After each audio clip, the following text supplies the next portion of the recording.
This channel is part of the History Hit network.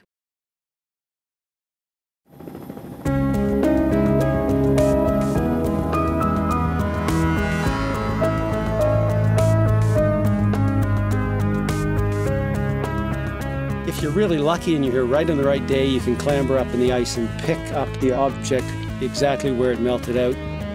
A mysterious story of ancient humans is melting out of the ice. This type of artifact, this is going to be more than 1,000 years old. In northern Canada, the frontier of archaeology and climate change. We're not getting just the stone, we're getting the whole weapon. And we were absolutely flabbergasted. My mind immediately goes to, what's the story behind it? Wow. How old do you think that is? But the surprises don't stop with the artifacts. You now have a human being. I mean, this could be, your relative. Prehistoric secrets frozen in time until now. Oh my God. Isn't that something? Wow.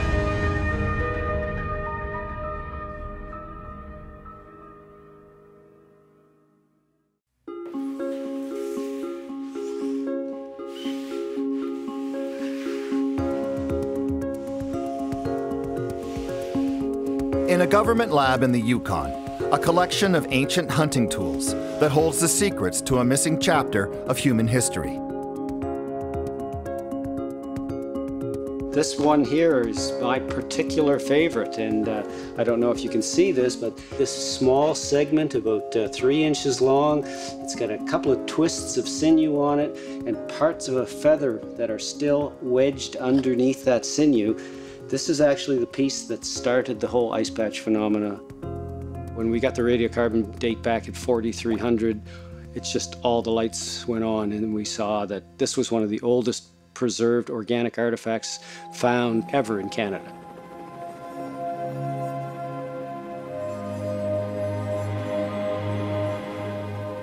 Organic artifacts, that's the key.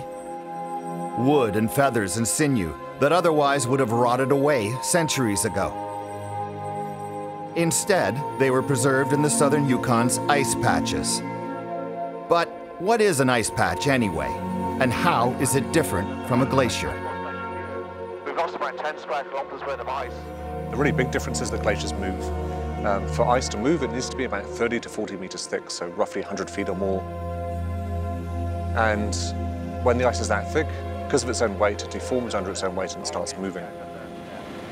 So in the 1960s, they had a little kind of research camp up here. Behind us, we have a crashed Cessna aircraft. This crashed probably about 50 years ago. When I first worked here about 10 years ago, it was about 1 kilometer up glacier from here. The moving glacial ice has actually carried the plane wreck down to this spot. If that plane had crashed on an ice patch, it would have remained in the same place.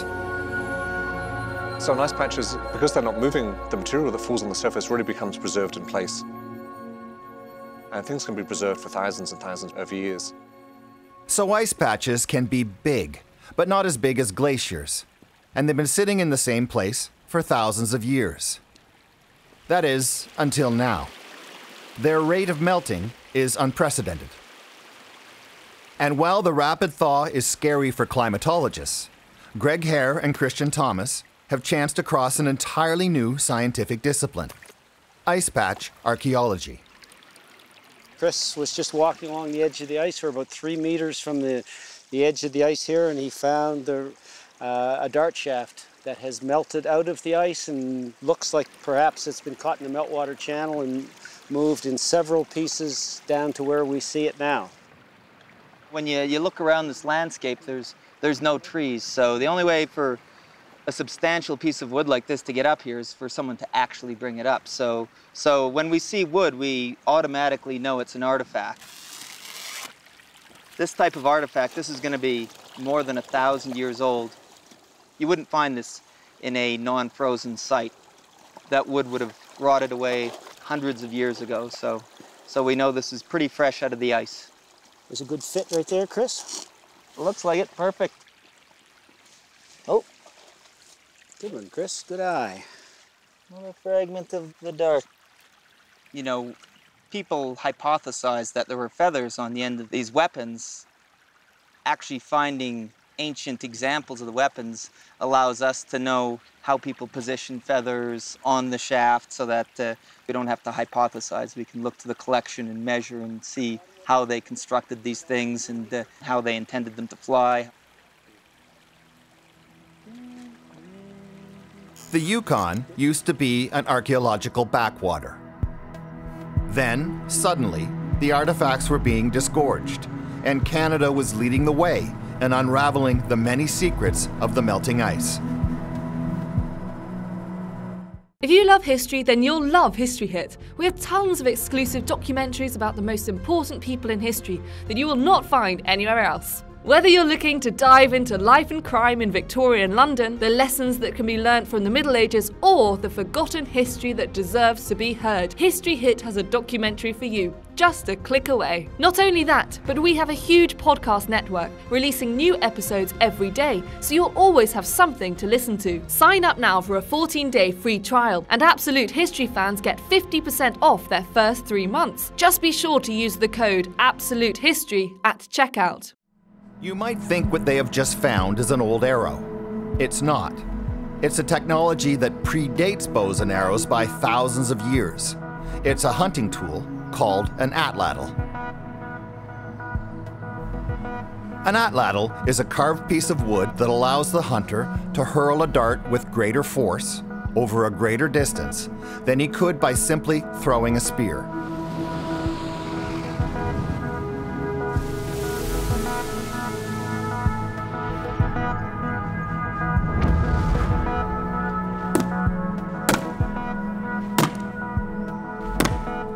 This is where members of the World Atlatl Association meet to compete and see how well they can compare to other throwers. There are actually atlatl leagues around the world, but most of the best dart throwers are here. Ryan Grossmeyer is an engineer at the University of Missouri. Grossmeyer has taken the dimensions of those ancient wooden atlatl shafts found in the Yukon and made exact replicas to study how effective they were as hunting tools. These are all accurate replicas of individual darts that have been recovered from ice patches on mountaintops. When they're thrown, atlatl darts have to flex a lot to fly properly. The dart shafts wobble wildly in the air from the force of the throw, but then, amazingly, find their mark on the target. The feathers are important for keeping the dart flying straight. When you apply force to the back end of the dart, it can cause the dart to spin around like this.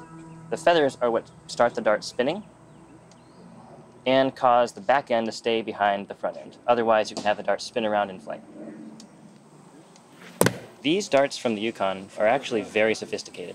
They are more sophisticated, in fact, than any modern dart that modern competitors are throwing.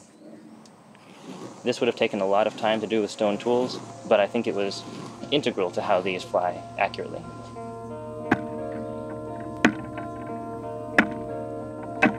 Okay, the official order.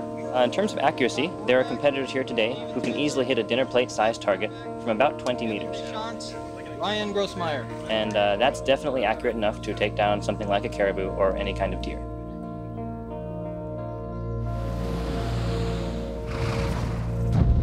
In my mind, I envision, say, half a dozen hunters in pursuit of a herd of caribou.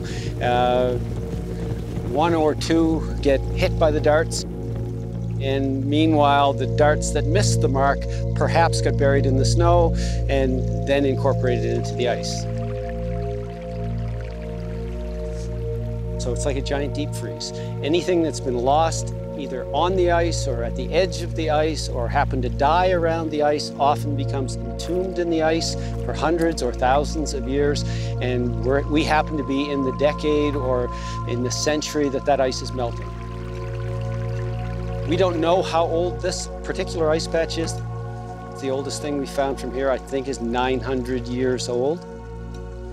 But other ice patches are as much as 9,000 years old. So it's a real window into the past. We have got, a preserved record of ancient people's hunting techniques and traditions.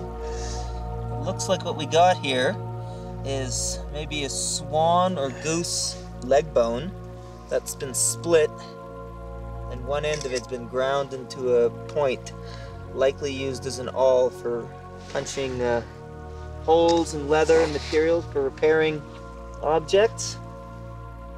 My mind immediately goes to what's the story behind it? Because I've got a storyteller mom. I always am like, oh, I wonder how did that get there? What's the story around the person who prepared it?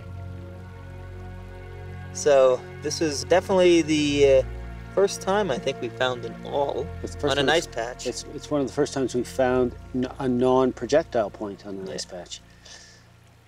Huh. That's a beauty. Is it a woman's tool or a man's tool? Is it a, how did they lose it? In this valley here or this next one over there? Well, this is Friday Creek. It runs down into this area. The artifacts are telling a story that the elders heard about from their grandparents, that these mountains were once overrun with caribou. We're at the ridge between the Friday and Alligator ice patches. And this is a stone hunting blind. That's one of a series of 7 blinds that run along the crest of this ridge. And I first came here in about 1999, and Art showed us where these blinds were. When did you first know about these blinds, Art? Oh boy, I can't. I was about 8 or 9 years old. Let's assume there were people behind each set of blinds, and the caribou or sheep would go through them, and then you'd shoot them with your arrow or your dart. We didn't find anything organic that we could date, but last year, 2 years ago, was the first time that we came here and we found a couple of broken spear points. And from our work within the ice patches, we know that the spear points were used right up until 1,200 years ago, and they were replaced then by antler arrow points. And because we've got spear points right next to these blinds, we know they're older than 1,200 years old. Were there a lot of caribou up here? I don't know why, but they disappeared from this area in 1898. Because you ask the old-timers about the caribou, they'll say there were so many caribou in those mountains back there, you think the whole mountain is moving with caribou. And the shit in these snow patches proves it. See all those dark streaks in the ice? That's all caribou dung. And when caribou biologists first found it in the mid-90s, it was stunning news. No one knew how it got there, because as far as anyone knew, the herds had disappeared a century earlier. It was amazing, like you could see as it was melting out the caribou dung, almost like it had been deposited days ago in some cases, quite fresh looking. So we knew that this wasn't some phenomenon in recent time, that it had to have been laid down by generations and generations of caribou. So we just said, well, we better collect some of it.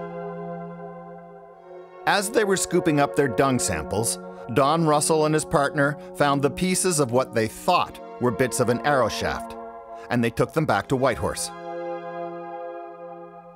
And they said, first of all, it's not an arrow shaft, it's atlatl shaft. And then we run a date on it because it looked like an arrow shaft. And I said, oh, that's pretty cool. Run a date, it comes back over 4,000 years old, and we, uh-oh. Right. I think the fecal sample that I collected was, I think, 1,600 years old, and the atlatl dart was 4,300 years old. So that kind of started the whole thing. And all of a sudden, we're not getting just the stone, we're getting the whole weapon. We're getting, you know, the spears with the stone points, the wooden shafts and the feathers and the sinew. We're getting the arrow shafts with the feathers and the sinew and the ochre on them. And we're seeing for the very first time as archaeologists the whole weapon. And we were absolutely flabbergasted. We've never had access to that knowledge before, right? It was, you know, what we could learn from talking to the elders about life in the old days. And all of a sudden, we have an arrow, we can date it. We know exactly that it's, you know, 150 years old or 300 years old. Or we can take a dart and say, oh no, this one's 6,000 years old. So we couldn't do that with stone. Now we could. They could get an age on the artifacts because organic material can be carbon dated. Stone can't. The ice was melting, and at the base of the ice, sometimes on the surface of the ice, there were artifacts just lying around. And it was amazing that summer of 1999. It was every day the helicopter would come back with new, amazing artifacts that nobody had seen before. It was incredible. So the dung and the artifacts were very old. But a big question remained. Why were they finding it all up so high in the mountains? Why weren't the hunters simply killing animals in the valleys, where they didn't need to expend so much energy climbing? It turns out they were hiking up to where their prey was finding relief from the summer heat.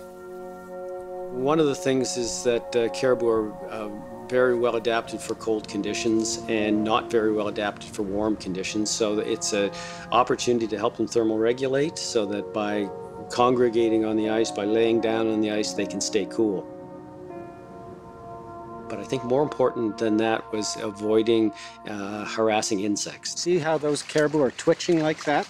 They're being harassed by the warbleflies and the botflies. You can just see the whole animal shaking and shimmering to try to get rid of those. Yeah, it's only hot days in summer when you find them on the ice and snow patches up on the high mountains. We went up to an ice patch to get some water to drink on a hot day, and a big mountain caribou came right up to us. Yeah.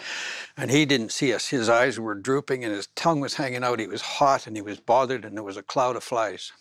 The warble flies is like a bee. It looks like a bee and it buzzes around like a bee and drives them nuts, but it doesn't bite them. It lays eggs on the legs, on the fur. As they hatch, a little larva would drill into the skin and go through the bloodstream up to the back. And then they just leave a nice little hole, which is okay. On a fur, you can't see the holes. Right. But on a piece of leather full of holes, not very many people can appreciate that. When they get onto the ice, those insects stay off to the sides. They can't fly. They don't congregate around the caribou. So the caribou get relief when they're on the ice. And then it's a question of if the caribou is 20 meters away or 40 meters away, can you hit it with the dart? Can you shoot it with the arrow? Do you have to get closer?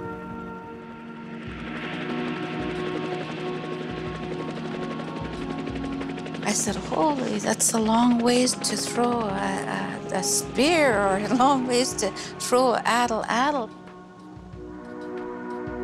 But to throw a good addle, you know, you got to put your hand back like that, and you have to have that momentum to be able to throw. That's technology. That is experience.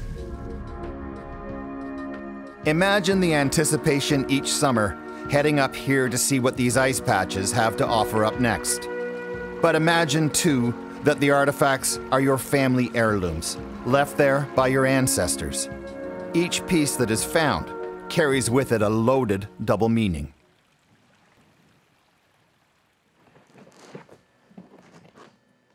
This is one of our, I suppose, most illustrious artifacts. It's a moccasin that was found at the Gladstone Ice Patch a number of years ago, and it was only through the efforts of our conservator that it was determined that it was actually a moccasin. She spent hundreds of hours conserving this material. She said it was like working with wet toilet paper, trying to put this on a mount and get the right shape and everything, and it slowly emerged that this was a moccasin. This has been dated at, it's about 1,500 years old, and this is certainly the oldest moccasin ever found in Canada. The massive Gladstone ice patch is the biggest one in the Yukon, and it's been producing artifacts for years. Gladstone is in the traditional territory of the Southern Tushone. In order for Greg to visit the ice patches, he has to get permission from the different First Nations whose members are eager to go up and take part themselves. He found this projectile point. Wow. How old do you think that is? Well, it's a tip for a throwing dart, and this part of the ice patch has actually produced a bunch of dart shaft fragments. They're all between 3,000 and 9,000 years old. So it's pretty hard to say what this is, but you can see it's a pretty good quality chert. This is a really nice little stone point. The artifacts that the items, the lance points or the addle points or the arrow shaft or arrow points that come out of these ice patches, they're just part of the story of this land. They're not the story itself. They're only one part of that story. They're part of that caribou story. They're part of my grandma's life. They're part of my great-grandfather's life. And that has all given us life here to today. So when we look at some of those items and that, it's like, the stories are alive yet. The artifacts really help solidify that narrative, I think. And then for our younger generation, they are able to have that tactile proof that we have history here.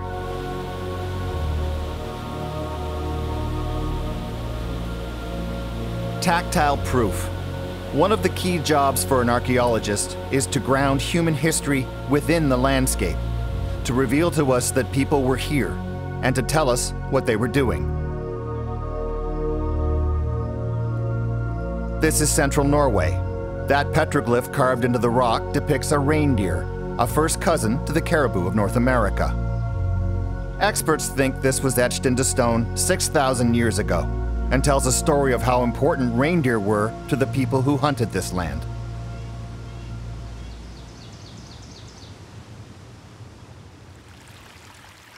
Past the tree line, up in the Dovre Mountains, the ice patches look incredibly familiar, just like the Yukon. They, too, are melting, revealing their own secrets. These really, in Norway and in the Yukon, these high mountain alpine locations are removed from the villages and the town centers and places where archaeology is usually done and have not been very well investigated. And now for the first time we're seeing the importance of the margins, and we're seeing just how adventurous and how comfortable people were at high elevations. There's one piece of shaft here. Oi. This one is hard to say. Could be 800 years old, could be until about 300 years old, somewhere between it. Martin Callanan is an Irishman who studies ice patch archaeology at the University of Trondheim. This spot lies between central Norway and the coast, and it was heavily traveled by people we now know as mountain Vikings. In the Middle Ages, in the late Middle Ages, they really started to use this place a lot. And I think it has got something to do with it is relatively close to the village, or to the village at that time. And that this was their local snow patch in a way.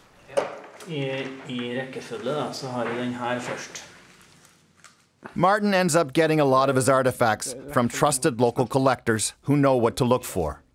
Tor Breton is a park ranger with a keen eye for spotting new items in the meltwater.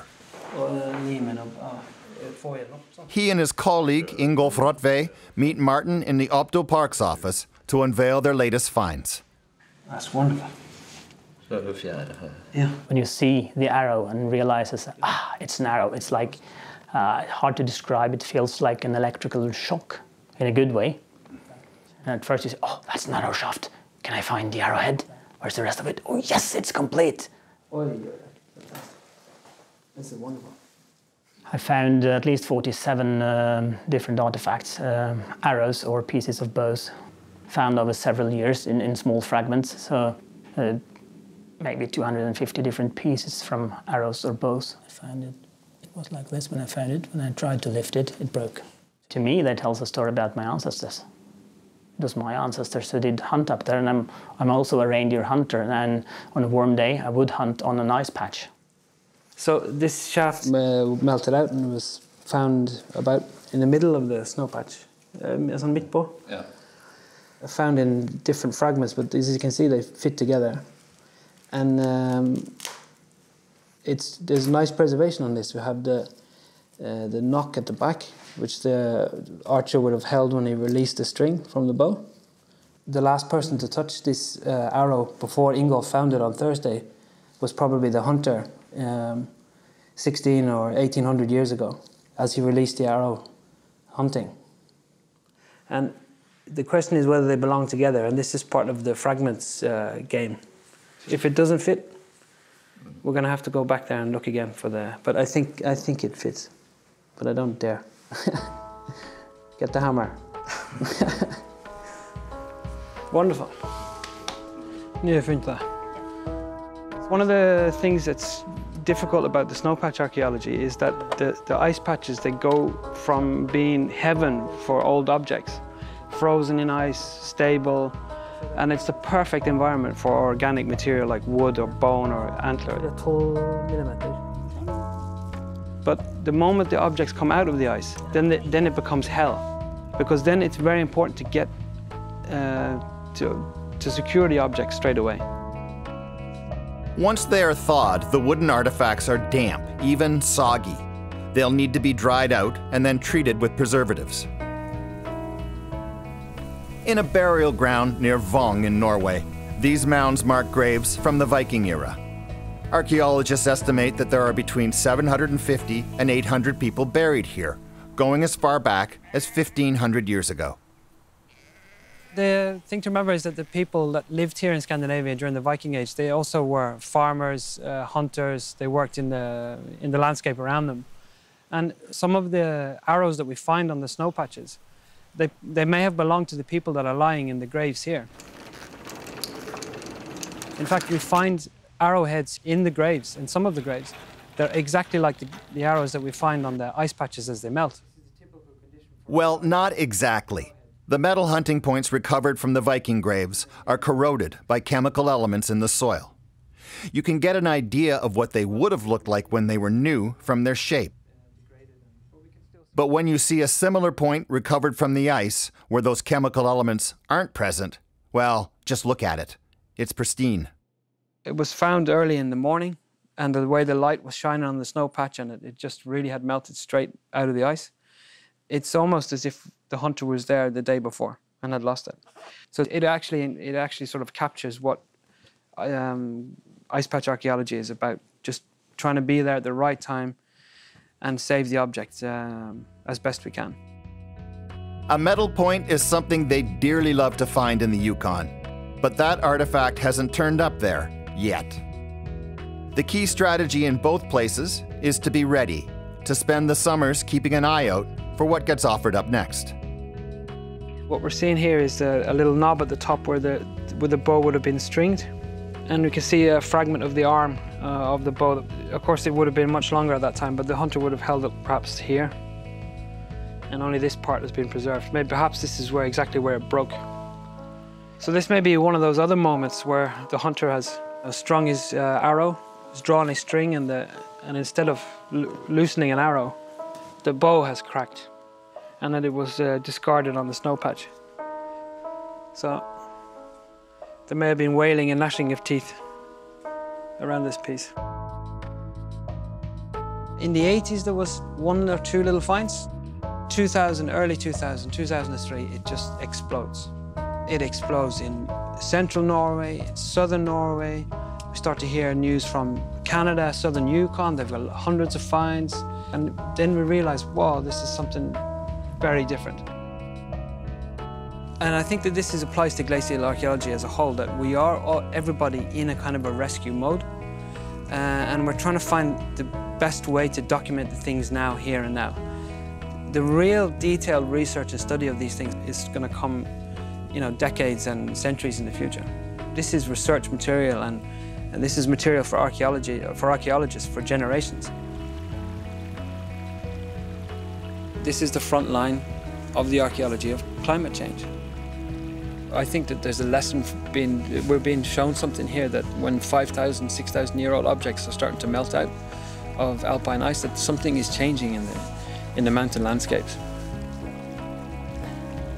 And you know, there are lots of other indications around us. This is only one of many different signs that there is something changing in the nature that surrounds us. With the speed of climate change, people know now that anything could come out of the ice next. And with each discovery, the past speaks more loudly, more clearly, challenging us to interpret our human story in dramatically different ways.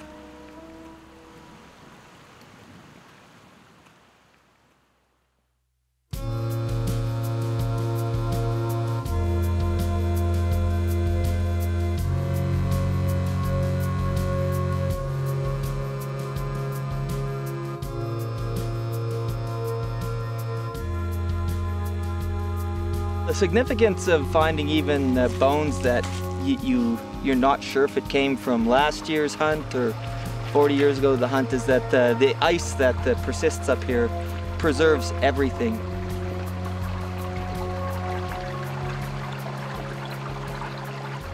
So this could be 10 years old, it could be 3,000 years old. You just can't tell from looking at it. You literally have to collect everything that you find and do the scientific tests later, because we found that these, when you collect everything, you create this incredible archive of animal life in the alpine that can be studied for genetics or trace elements. And you can really learn a lot about the past. We've got sheep, we've got caribou, we've got bison, we've got wolves, we've got bears. Basically anything that was living around the ice and died on the ice, even if it wasn't hunted by humans, could be preserved in the ice. Probably the best example we have is this sheep skull. We found this beside an ice patch a few years ago, and when we started to do the analysis on cut marks, we decided to radiocarbon date this one, and we sent in a very small sample, and this one turns out to be about 4,500 years old. So it's far older than we thought it was going to be, but it's the best example we have of someone in ancient times butchering one of these animals. So these are stone tool cut marks across the brow of this sheep skull. You know, people have in their mind the iconic spear points and arrow points and scrapers and those kind of things, but actually, when you get to an archaeological site and you're digging, you almost never find those perfect preserved spear points and arrow points. What you find are the waste flakes, the debitage that comes off when people are making stone tools. So this represents a very general archaeological site in the subarctic where you have hundreds, if not thousands, of waste flakes. And when I look at this collection today, it just pales in comparison to what we're learning from the ice patches or the quality of tools. And I think this is really typical for most archaeological sites in the subarctic.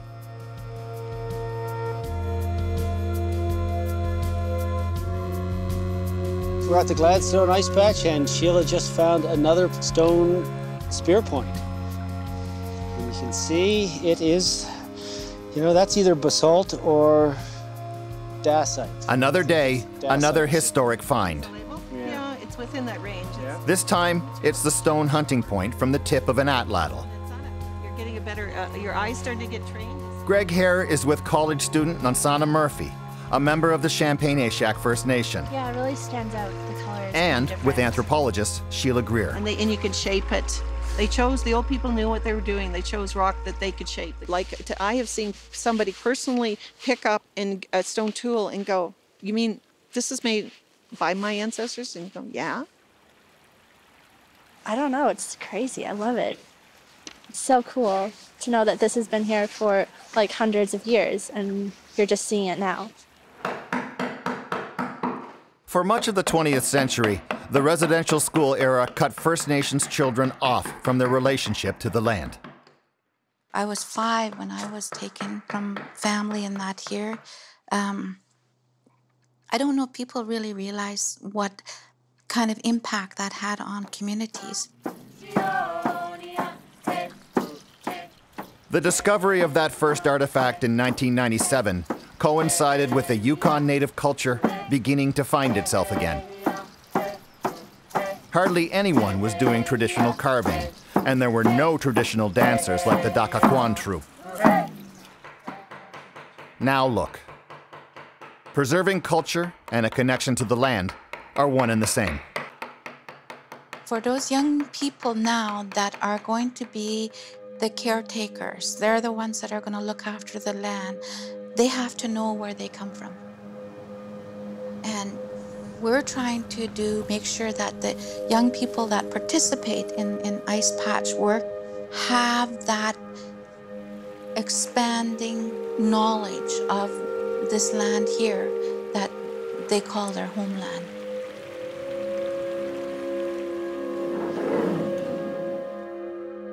Like you can feel it viscerally right through your body when you're picking up a piece, and it's like, whoa. Like, which ancestor actually touched this? Like, who was that person? What did they look like? How did they live, you know? It's not just an artifact. It is a piece of who you are. 20, 25 years ago, no kids in the Yukon would have known what an atlatl was, or a throwing dart. And today, if you go around to almost any school in the Yukon, all the kids know what a throwing dart is or an atlatl is. They know how to make them, they know how to throw them.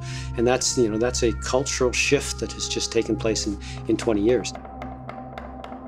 The early ice patch discoveries also coincided with the Yukon First Nations signing their land claim agreements. It gave them power, and it gave them a say in how heritage would be handled and interpreted. And then, in 1999, this happened. Some sheep hunters in northern British Columbia, just across the border with Yukon, found a body melting out of the ice.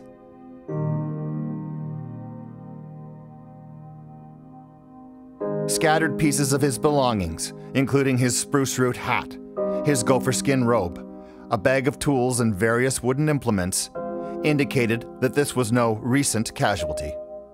You now have a human being. You now have a relative. And that really struck home to the community. And, you know, like, you want to know who this person is. You really want to find out. I mean, this could be, you know, your relative, and you really need to know. It's beautifully made, not just finely made, it's gorgeous. We really had to get into the driver's seat. We really had to, as a First Nation, we really had to get control. That was, I think, the biggest task that we had, to ensure that we're not going to allow people, scientists or whomever, to come and dictate to us or tell us how we were going to be treating our own relative. Since the early 90s, people around the world have been finding bodies melting out of the ice. Lost climbers, hikers, 2 soldiers missing since the First World War, and Ötzi. Ötzi is world famous, a 3,300-year-old iceman who has been studied ever since he thawed out of the Alps in 1991.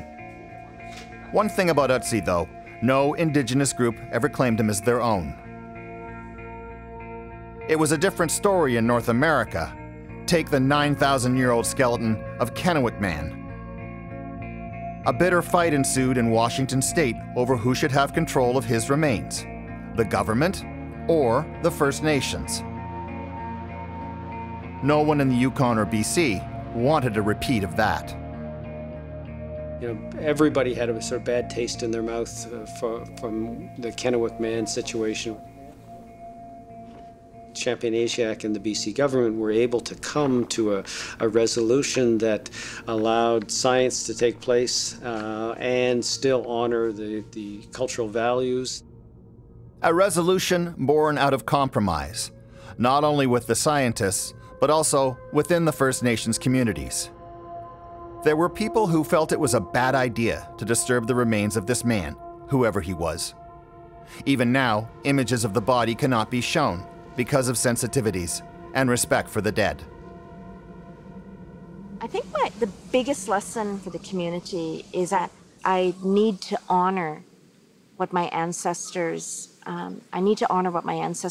have taught me. So they gave this lost man a name, Kwade Dansin Chi, Southern Shoshone for long ago man found. And then they told the scientists from the BC government that they could study his remains and belongings, but only for a year. You know, science had their results out of the project, but also the rights and the respect for other people's beliefs or the First Nations beliefs, and they've also been respected in the process too. So this balance or this compromise agreement, to me, it seems to me from the outside at least to be a very Canadian solution to a Canadian situation. And we knew from the very beginning, at the end, it would be cremated. So we really tried to take the best samples we could and do the best analysis we could at that time. We were really surprised when we looked at his bone, which gives you sort of a 10-year record of diet, of all these breakfast, lunches, and dinners over 10 years, and it was almost entirely marine diet. So it looks like that he would have been spending most of his time on the coast.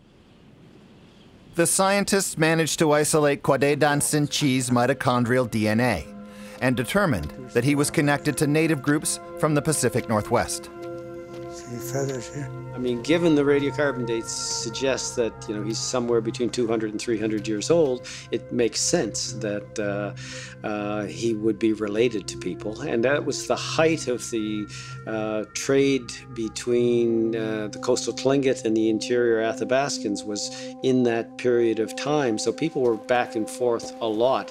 For many people, that was a really profound discovery and made the importance of Kwade that much more significant.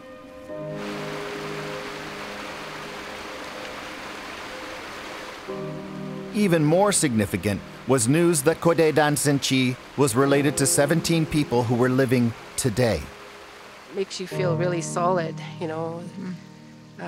Yes, we do belong. Yes, this is, you know, our traditional territory, and it just, it's right in your bones. It's in your blood, and you feel really good about it, you know. When we got the phone call from Pearl, it affected me, and it stayed with me for a long time. I was curious about what he was doing up there, where he was going, what his history was, who his family was back then, and most of all, how he passed, how he died, and because he was found alone. That's where the scientific knowledge and the traditional knowledge, you know, they come together and they agree with each other, you know, So we buried his ashes back in the mountain of where he was found, and we did it in a very, we held a potlatch, and we did it in a very respectful manner of having elder advice from the coast and the interior. My personal belief is that he would have wanted to share with the world what he had to offer.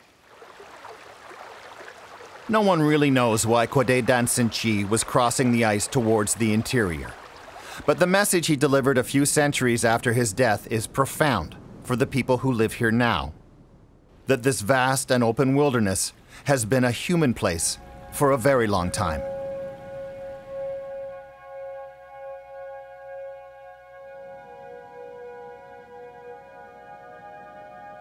Huddled into an overlook at Snøhetta, Norwegian hikers learn about the animals up in their local mountains and how ancient hunters headed up to the ice. But the story gets more complex in the traditional territory of the southern Sami people. They were reindeer herders, and their history here goes back thousands of years. Martin Callanan is just laying the groundwork to start searching the Sami ice patches. No artifacts yet, but it's early days. The story of the Sami is almost identical to government treatment of the Yukon native people. So they had a really strong policy making the Sami children go to boarding schools, had to speak Norwegian, and they only learned Norwegian in schools. And they had teachers coming from the south, being teachers in this area, and it was forbidden actually to teach in the Sami language. Ice Patch Mountain. So these Sami are hoping archaeology can help them reclaim part of their culture. I think that there will come older things in the ice that we haven't seen before. And I think this kind of findings will be a way to establish that prehistory and say that this is what happened. It will be a way of reclaiming history. I think it would be very important to have something to say that, look, this is my story. The story in this area is long. It's a multi-ethnic context. It's not the one group over the other. That is part of the job of archaeology, is to help to add the past as a quality to our life and try to weave in the past in our present. It doesn't really belong to one or the other group that are here today.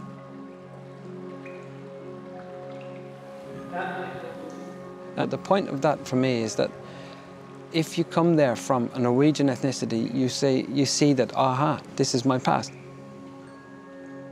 But it's also important to remember that Southern Sami also reach back into the past and say, aha, this is my past too. And they have the same feeling of belonging and the deep time to this landscape as the Norwegian visitors have as well.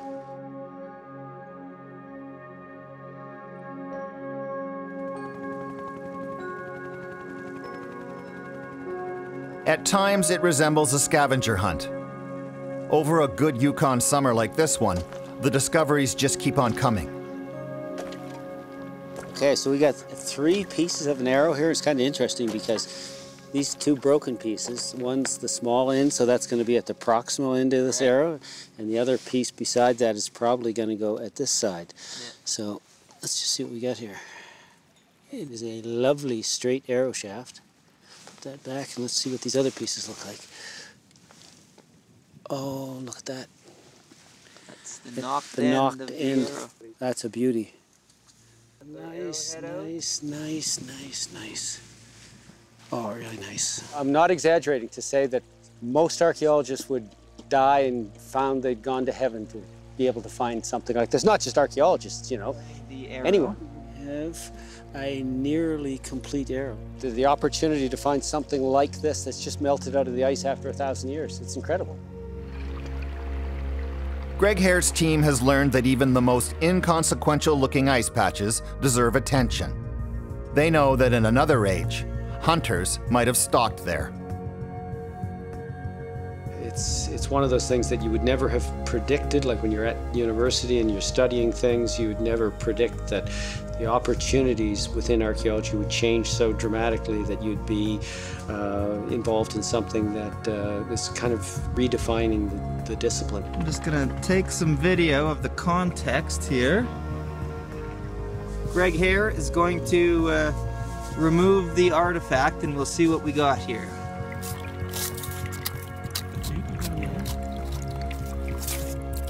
Oh, cool. It's got an end blade on the end and there's sinew binding the end blade to it. Wow. A massive copper point attached to the end of a caribou antler arrowhead. With feathers. Is that a feather? All right, let's see what you got. Okay.